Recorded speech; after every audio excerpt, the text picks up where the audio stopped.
Bom dia, meus amigos. Que mais um dia, texto coletâneo diário do teu gado.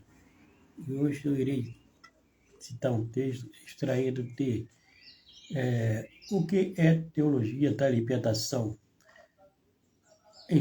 escrito por Herbert Souza. Entendo que é a teologia da libertação. Libertação, de forma simplificada, podemos dizer que foi uma corrente de pensamento originado dentro da teologia católica. Acima de tudo, ela buscava interpretar as escrituras usando como foco um fator social, isto é, o sofrimento dos pobres, o que faz que se torne uma doutrina humanista e antibíblica, portanto, uma grande heresia que distorce o caráter teocêntrico do cristianismo. Como surgiu? O seu surgimento aconteceu na América do Sul durante os anos 50, quando o marxismo imperava como ideologia política. Sim, a teologia da libertação e marxismo estão intimamente ligados. Suas principais propostas. Sua pregação diz respeito à melhoria da situação econômica de muitas pessoas que anteriormente não tinham privilégio. E assim, sendo, usa-se as escrituras como fundamento político. A teologia da libertação tem como ideia principal o estudo da Bíblia, todavia, gerida pela ótica do humanismo e a luta pela justiça social dentro das comunidades cristãs. O único modelo governamental para a distribuição das rendas na América do Sul, nesta época, era o modelo marxista. Pela sua índole marxista, a sua proposta não poderia ser outra, senão lutas entre classes. Isso fez com que os níveis mais altos da hierarquia católica se esforçassem para separar a doutrina de uma revolução marxista, que usava as escrituras como justificativas para tal prática condenada pela Igreja. Em 1980, o Vaticano rejeitou completamente este movimento na Igreja Católica. Uma participação muito efetiva neste momento foi do cardeal Joseph Ratzinger, que posteriormente se tornaria o Papa Pedro XVI. Veja o que o padre Paulo Ricardo, um dos padres mais famosos no Brasil, disse acerca do assunto em um sentido genérico. A teologia da libertação deriva da Bíblia. Não que sejam bíblicos os seus ensinos, mas utilizam-se de passagens das Escrituras. A teologia, com núcleo na Bíblia, expressa a empatia pelos contextos sociais e políticos. O que a teologia da libertação tem por ponto de origem e fundamento é a sua demonstração de empatia pelos povos latino-americanos. Isso parece bom, mas veja a seguir o que torna equivocada o seu ensino.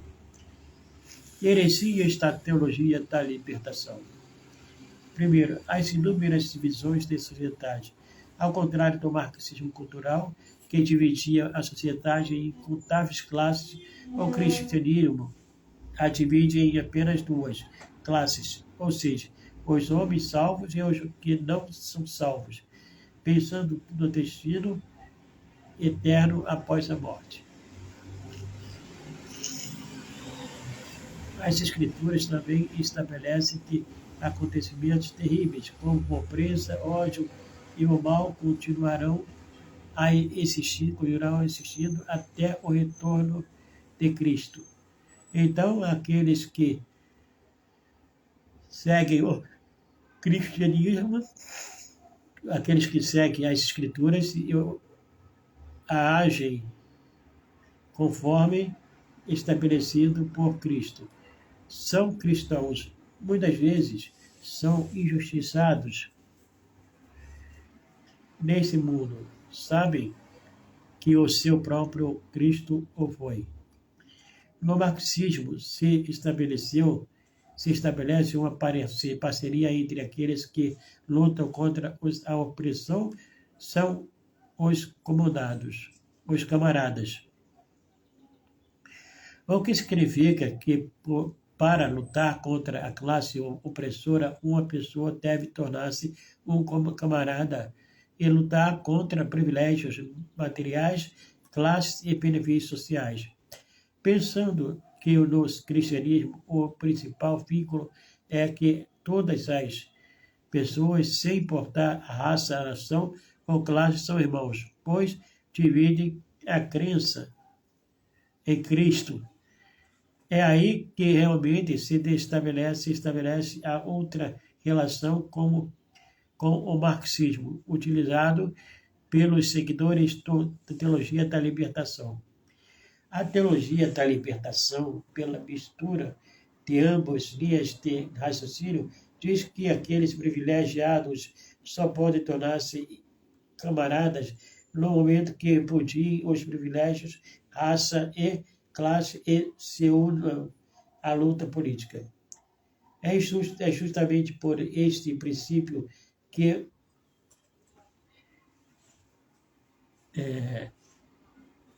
a teologia da libertação não pode coexistir de forma saudável dentro da igreja, pois, inevitavelmente, um vai arrastar o outro do meio onde existe. Isso porque as injustiças no mundo vão apontar para a rebelião fundamental do homem contra Deus. Junto com Adão, todos nós nos rebelamos contra Deus e sua palavra. Portanto, somente maus por natureza, somos maus por natureza. Um exemplo é, os racistas agem assim por quê? Porque eles são rebeldes da palavra de Deus. Se observassem, não fariam tal prática reprovável.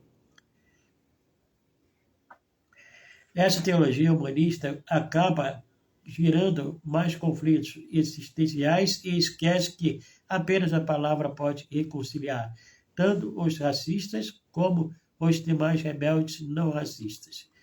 Segundo, a negação dos pecados individuais.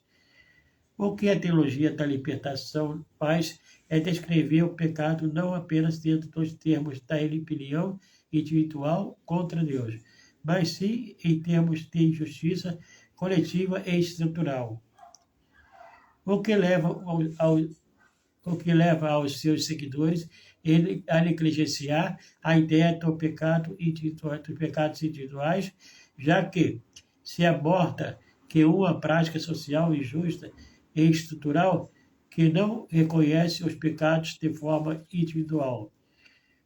É dentro da teologia da libertação que o pecado deixa de se descrever como uma desobediência aos mandamentos de Deus e como uma falha ao comportamento ético. O pecado passa a ser visto como uma falha binária de um opressor contra um oprimido. O que é tão exaltado que parece que dentro da comunidade os oprimidos são basicamente capazes de cometer qualquer pecado, sendo que, segundo as Escrituras, todos somos culpados de pecados, sejamos opressores ou oprimidos, e todos precisamos da graça salvadora. É importante levar em consideração que a Bíblia não é um enredo entre os bons e os maus. É uma história de um único que é bom, que se depois a sofrer em lugar de um povo que é mau e intercede a favor deste povo para que eles possam adquirir o bem. Este conflito humano acaba com a quebra da comunhão com Deus, ou seja, o pecado. Qualquer teologia que rejeita mesmo que